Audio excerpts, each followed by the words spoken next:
Sa ganap kagabi sa Aranita kung saan andoon ang lahat ng mga love teams.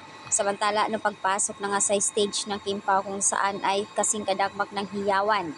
Sobrang napakadami ng mga fans na naghiyawan nung kumanta na sila. Ang Kimpaw, grabe, sobrang saya. Always smile si Kim. Ito na naman tayo, kinikilig to the max.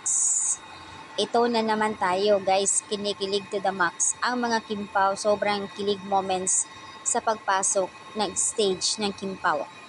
Bumabalik na naman tayo sa kabataan. Grabe, maski ako kinilig sa kanila. Ang dami exposure ni Kim kagabi ha. Unang kanta, sa pangalawa may sayaw pa siya.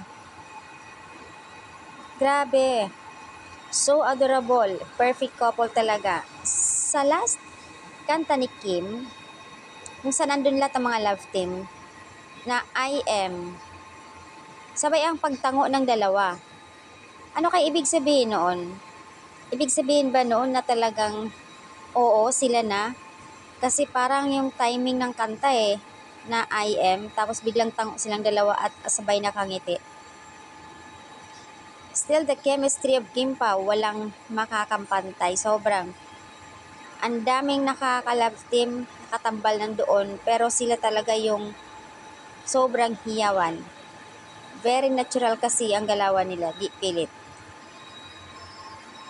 Alam namin talaga mahal na nila ang isa't isa. Samantala, nag-trending nationwide, nag-trending ang Kimpaw, number 1. Sa dami-daming mga tagline, 6, lahat yun trending sa kanila. Kaya congratulations Kimpaw, grabe kayo kagabi. Samantala, pinakita na nga kagabi ang kanilang teaser para sa kanilang movie ng My Love Will You Make Disappear. February 12 na po yan ang showing ng movie ng Kimpaw. Kagabi ay pinakita na nga sa Aranita ang kanilang teaser, sobrang napakaganda. Ang dami nagbigay reaction doon na talagang napakagandang araw.